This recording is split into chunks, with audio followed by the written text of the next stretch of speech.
Bismillahirrahmanirrahim. Teguran suci dan jujur terhadap Mufti Johor oleh Haji Abdul Malik Abdul Karim Amrullah. Yang tiada tiang kami tebas. Tetapi memang kami kaum muda menebas dan menebang segala tiang tamahan. Yang tiada tiang, kami tiada mahu dikatakan tiang. Beberapa misal saya kemukakan. Pertama, berkumpul setiap tahun pada kubur seseorang yang dikatakan wali. Qila annahu waliyun min awliya illah. Lelaki dan perempuan makan-makan, baca-baca meminta dan memohon syafaat beliau. Ya Habib Fulan, Ya Sayyid Fulan, Ya Syekh Fulan. Lamma takhillini aunuka ya Ghus. Kadang-kadang membawa hadiah, kambing, kuda, kerbau dan lain-lain dan wang. Mereka meminta tolong kepada tulang dalam kubur. Tetapi mereka memberi sedekah kepada tulang itu. Dan yang kenyang ialah penjaga kubur. Kadang-kadang anak cucunya. Di Jakarta sampai mendirikan rumah-rumah sewaan. Itu kami tebas. Kami tebang. Kami bantras sekadar tenaga hujah yang ada pada kami. Itu adalah syirik. Itu bukan tiang Islam. Bagi kami hal itu prinsip. Tentang hal itu kami tidak dapat bertolak ansur. Sebab itu musyrik. Di Palembang ada satu tarikat namanya Syekh Saman. Gurunya mengajarkan kalau dapat bahaya hendaklah panggil Ya Saman. Nescaya terlepas dari bahaya. Kalau belayar dan kapal hampir karam, panggil saja Ya Saman, akan selamat. Menyeru dan meminta kepada selain Allah, baik kepada kubur atau kepada nama seseorang, sangatlah bertentangan dengan rukun iman. Yang pertama, bertentangan dengan yang setiap hari kita baca di dalam salat, iaitu Iyyaka na'budu wa iyyaka nasta'in. Artinya, kepada engkau lah kami menyembah dan kepada engkau lah kami meminta pertolongan. Tetapi meskipun kami memandang bahawa perbuatan itu sangat bertentangan dengan asas dan sendi atau tiang Islam, tidaklah dengan serta-merta kami menunjuk muka orang itu engkau kafir. Meskipun hakikatnya boleh ditimah sendiri oleh orang yang masih sihat akalnya. Mereka kami pandang kaum kami juga, meskipun mereka telah sesat atau disesatkan oleh tijaratul kubur, yakni saudagar-saudagar yang mencari keuntungan daripada kubur. Kami merasa wajib mengajar mereka. Kami percaya bahawa Tuhan menyampaikan petunjuk kepada hambanya dengan perantaraan Rasulullah SAW dan disampaikannya kepada baginda dengan perantaraan Jibril. Tetapi daripada hamba itu sendiri kepada Tuhan adalah langsung sendiri-sendiri. Ud'uni astajib lakum. Artinya, serulah akan aku, nescaya akan aku kabulkan permohonanmu. Iyyaka na'budu wa iyyaka nasta'in. Artinya, hanya engkau saja yang kami sembah dan hanya engkau saja tempat kami memohon pertolongan. Tidak ada wasilah, tidak ada wasitah dan tidak ada rabitah. Sedangkan sehelai kain kepunyan Aisyah terletak pada dinding disuruh hindarkan oleh junjungan kita supaya baginda jangan terganggu terhadap menghadap langsung kepada Tuhan. Kononlah kubur, Ya Saman, Ya Ghaus, Ya Abdul Qadir. Barangkali lantaran menentang inilah maka kami dituduh kafir, ingkar akan tiang Islam. Padahal mereka lah yang menambah tiang baru pada Islam, sehingga Islam hilang dalam tiang-tiang tambahan. Kedua, kata orang kami tidak menghormati ulama, sebab mereka pun telah memasukkan pula sebuah lagi tiang baru ke dalam Islam, iaitu wajib menghormati ulama, wajib taklid kepada ulama, wajib taat kepada guru. Hal ini saya akan huraikan dengan saksama. Kaum muda amat hormat kepada ulama.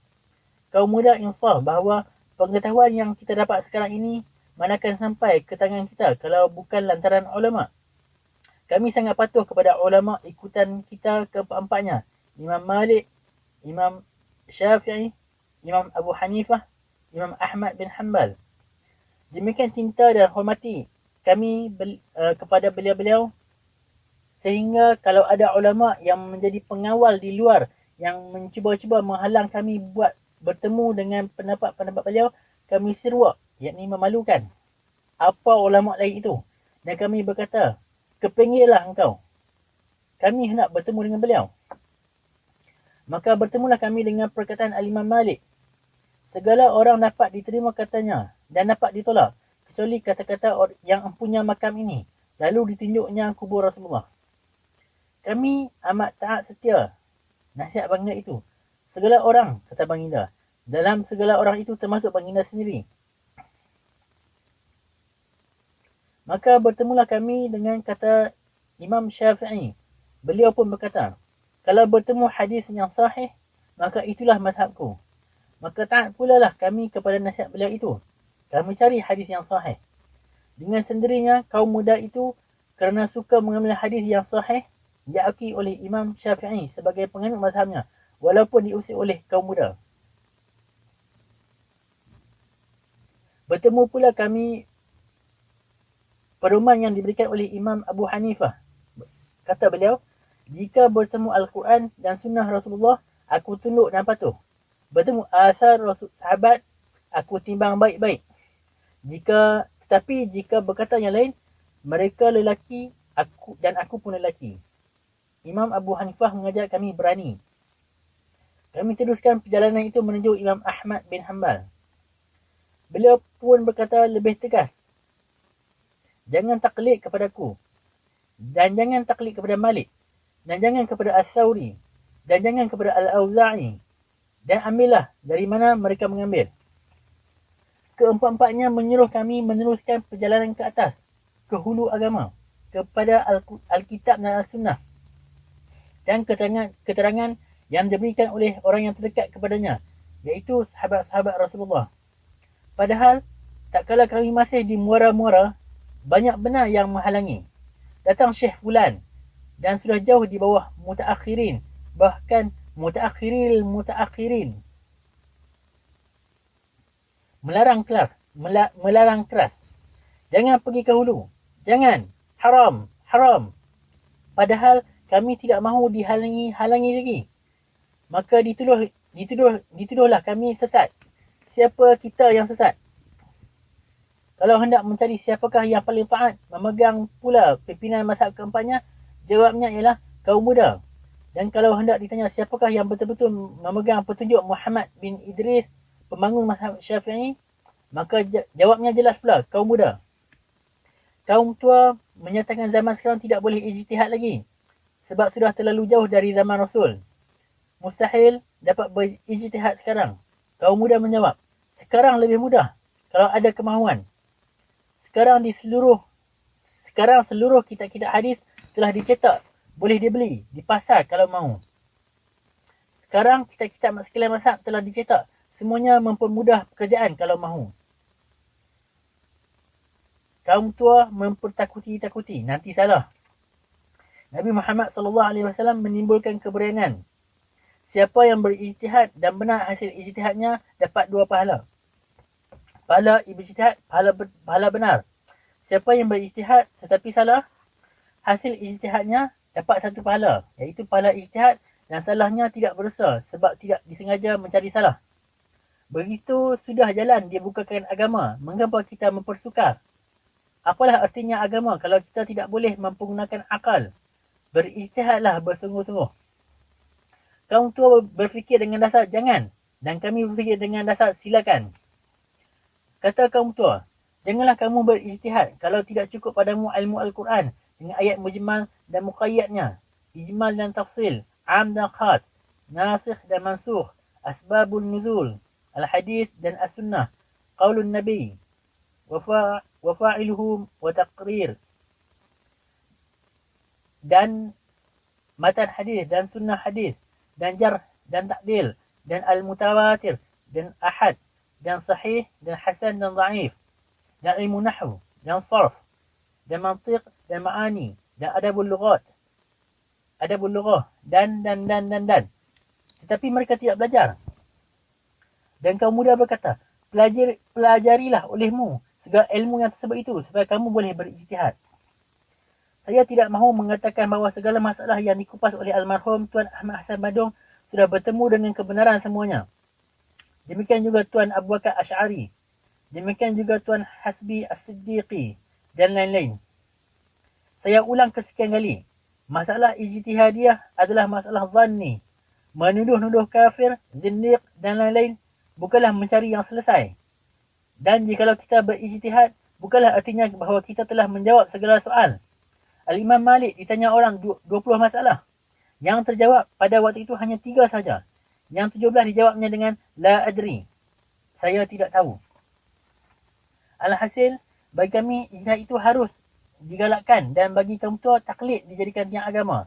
Dan kalau kami bantah taklid, dikatakan kami merosak tiang agama. Kadang-kadang dituduh pula kaum muda tidak hormat kepada guru. Lantaran itu dikata pula merosak tiang-tiang agama. Yang sebenarnya kami hormat kepada guru dan hormat kepada ibu bapa sebagai juga saudara-saudara muslimin yang lain. Kedudukan guru sama dengan kedudukan ibu bapa. Wajib dihormati dan dimuliakan. Tetapi kalau guru itu silap jalannya, maka sebagai tanda bahawa kami hormat, ialah kami tegur. Dan jika dibawanya dengan sengaja atau tidak dengan sengaja kepada yang salah, kami tidak akan menurut. Mana yang lebih dekat kepada kita? Guru kita kah atau ibu bapa kita? Dan saja ibu bapa lah yang lebih dekat. Maka Al-Quran mewajibkan memuliakan ibu bapa. Sehingga berkata apa? Cis pun tidak boleh. Tetapi wa inna jahadaka litusyrika ma laysa laka bi ilmu fala tuti'huma. Artinya, kalau kedua-duanya berusaha membawa engkau memperserikatkan Allah pada perkara yang tidak ada pengetahuanmu atasnya, janganlah engkau mentaati keduanya, begitu juga guru. Maka berbezalah pendapat kami dengan pendirian dan ajaran setengah guru-guru suluk dan tarikat yang mewajibkan murid taat kepada syekhnya. Seakan dia seperti mayat yang terbujur di hadapan orang yang akan memandikan apabila berhadapan dengan guru. Hal ini perlu saya jelaskan kerana kadang-kadang dicampur adukkan orang dengan soal ijtihad dan taklid. Kadang-kadang pula dikatakan kaum muda tidak hormat kepada ulama. Padahal yang mereka katakan ulama itu bukanlah Imam Malik atau Imam Syafi'i, tetapi beberapa pegawai kerajaan yang memakai serban dan jubah. Dan beliau pun telah merasakan dirinya ulama kerana pada tangannya sudah ada surat tauliah. Saya tidaklah hendak membela jangan demikian itu. Dan itu pun tidaklah termasuk tiang agama. Kerana perbuatan beberapa orang yang qalil adab, yang ini kurang sopan, bukanlah ukuran untuk satu golongan atau dan satu pendirian. Dan itu pun adalah soal yang kecil yang tidak perlu dihiraukan. Kerana kalau ada satu sikap dan tingkah laku yang patut dihormati pada seseorang, dengan sendirinya kita akan menghormati adalah pakaian seluruh muslimin, baik dia tua atau dia muda. Nabi berkata, "Man lam yuwaqqir kabirana wa lam yarham saghirana falaysa minna." Artinya, barang siapa yang tidak memuliakan yang tua dan tidak menyayangi yang muda, tidaklah dia daripada kita.